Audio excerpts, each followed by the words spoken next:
Welcome back to Tutti Frutti cooking. இன்றைக்கி mango மணி புட்டு கேரளா ஸ்டைலில் எப்படி செய்யலான்னு பார்ப்போம். இது தாங்க நம்ம மேங்கோ மணி புட்டு. ரொம்ப சூப்பராக டேஸ்டியாக வாசனையாக இருந்துச்சு, ரொம்ப சாஃப்டாக இருந்துச்சு. இந்த லாக்டவுனில் குழந்தைங்கள்ட்ட இதெல்லாம் அப்படியே கொஞ்சம் உருட்டி கொடுங்கன்னா அழகாக உருட்டி கொடுத்துருவாங்க. செமையாக சூப்பராக செஞ்சிடலாம். இது ஸ்நாக்ஸ் ஈவினிங் 4 o'clock கொடுத்துக்கலாம், மார்னிங் பிரேக்ஃபாஸ்ட்டாகவும் வச்சுக்கலாம். ரொம்ப சூப்பராக இருக்கும். நான் இன்றைக்கி இந்த ஒரு மாங்காயில் பாதி தான் எடுக்க போகிறேன். ஸ்கின்னெல்லாம் ரிமூவ் பண்ணிவிட்டு 1/2 கப்பு ஃபுல்லாக எடுத்துக்கிறேன். 1 கப்பு பச்சரிசி மாவுக்கு. இப்போ இதை மிக்ஸி ஜாரில் போட்டு கொஞ்சம் நைஸாக விழுதாக அரைச்சி எடுத்துப்போம். ஒரு பேனை ஹீட் பண்ணிவிட்டு இந்த 1/2 கப்பு மேங்கோ பியூரியை சேர்த்துப்போம். ஒரு 1/4 கப்பு வாட்டர் சேர்த்துக்கலாம். ஒரு பிஞ்ச் சால்ட்டு சேர்த்துப்போம்.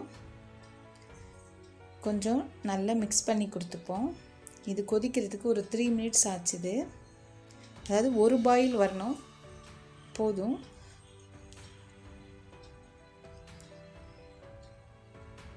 அது ஒரு பாயில் வந்ததும் நம்ம 1 கப்பு பச்சரிசி மாவு வச்சுருந்தோம், அதை எடுத்து இதில் சேர்த்துக்கலாம். சேர்த்துட்டு நல்லா மிக்ஸ் பண்ணி கொடுத்துப்போம். போதும். அதாவது 1 கப்பு பச்சரிசி மாவுக்கு 1/2 கப்பு மேங்கோ பியூரி, 1/4 கப்பு தண்ணி சேர்த்து கொஞ்சம் உப்பு சேர்த்து நல்லா இதை அப்படியே மிக்ஸ் பண்ணிக்கலாம். மிக்ஸ் பண்ணிவிட்டு இப்போ ஸ்டவ் ஆஃப் பண்ணிடலாம். இதெல்லாம் அந்த மாவு அதிலே சேர்ந்துடும். இப்போ பிடிச்சி பார்த்தீங்கன்னு வச்சுக்கோங்க, நமக்கு சேர்ந்து வருதில்ல, இதுதான் பதம்.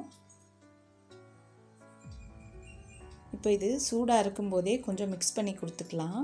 நான் இன்றைக்கி இந்த முறுக்கு அச்சில் போட்டு தான் பிழிய போகிறேன் ஃபஸ்ட்டு. இல்லைன்னா இப்படியே பிசைஞ்சிட்டு கூட நம்ம வந்து குட்டி குட்டியாட்டு பால் சட்டம் உருட்டிக்கலாம். நம்ம இந்த மாதிரி கொஞ்சம் எல்லா மாவையும் சேர்த்து எடுத்து வச்சுப்போம். இந்த மாதிரி பண்ணதுக்கப்புறம் இதிலேருந்து கூட குட்டி குட்டியாக உருட்டிக்கலாம். நான் வந்து இன்றைக்கி குட்டி பசங்கள்கிட்ட கொடுத்தேன், அதனால் ஒரு முறுக்கச்சில் போட்டு ரஃப்பாக இந்த மாதிரி புழிஞ்சு எடுத்துக்கிட்டேன். இதிலேருந்து தான் பால்ஸ் குட்டி குட்டியாக உருட்டினது. கொஞ்சம் தண்ணி வச்சுக்கோங்க. இந்த மாதிரி குட்டி குட்டியாட்டு எல்லா பால்ஸையும் உருட்டிக்கலாம். ஒட்டுற மாதிரி இருந்தால் லேசாக தண்ணி தொட்டுக்கோங்க. இது நல்லா சூப்பராக இருந்துச்சு. குட்டி பசங்கள்லாம் ஜாலியாக உருட்டி கொடுத்தாங்க. நமக்கு இவ்வளோ வந்துருக்கு. இப்போ புட்டுக்குழலில் போட்டுடலாம். இதுக்கு ஒரு 1/4 கப்பு தேங்காய் துருவல் வேணும். ஃபஸ்ட்டு தேங்காய் துருவலை ஒரு லேயர் போட்டுக்கணும். உங்களுக்கு எவ்வளோ விருப்பமோ அவ்வளோ போட்டுக்கலாம். 3 ஸ்பூன் 4 ஸ்பூன். தேங்காய் நிறைய வேணால் தேங்காய் நிறைய கூட போட்டுக்கலாம். இல்லை பிடிக்காதுன்னா சும்மா அந்த ஒரு லேயர் மட்டும் லேசாக போட்டுக்கோங்க. நான் இன்றைக்கி ஒரு 3 ஸ்பூன் போட்டிருக்கேன். அதுக்கப்புறம் இந்த பால்ஸை ஒரு லேயர் போடணும். இந்த புட்டுக்குழலில் இப்போ மினிமம் 2 செய்யலாம், இல்லைன்னா மேக்ஸிமம் 4 5 கூட செஞ்சுக்கலாம். உங்களோட புட்டோட சைஸை பொறுத்து ஒரு கை போட்டு திருப்பி தேங்காய் ரிப்பீட் பண்ணி போட்டால் ஒரு 5 பேருக்கு செஞ்சுக்கலாம். இல்லைன்னா கொஞ்சம் பெருசாக வேணும்னா ஒரு 3 பேருக்கு செஞ்சுக்கலாம். அந்த மாதிரி உங்கள் விருப்பம், உங்களுக்கு எத்தனை பேருக்கு வேணுமோ அதுக்கு தகுந்த மாதிரி செஞ்சுக்குங்க. தேங்காய் அப்புறம் பால்ஸு தேங்காய் அப்படியே ரிப்பீட் பண்ணிக்கலாம். உங்களோட புட்டோட சைஸை பொறுத்து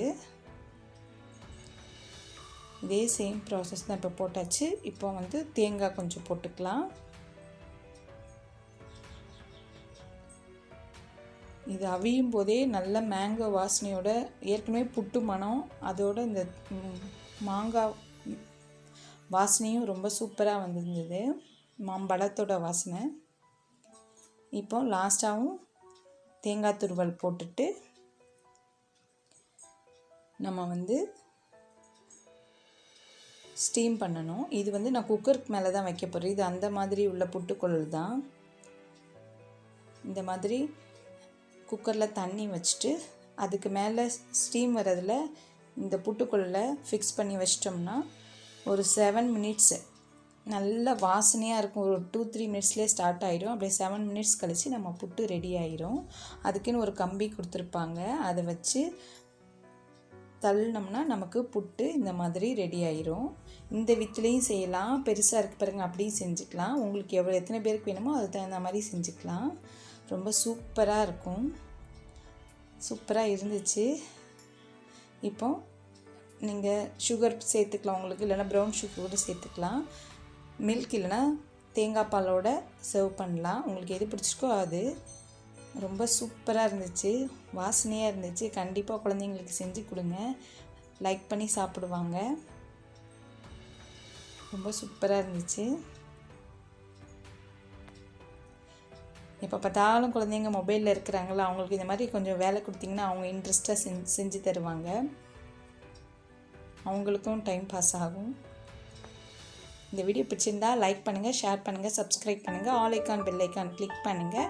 தேங்க்ஸ் ஃபார் வாட்சிங்.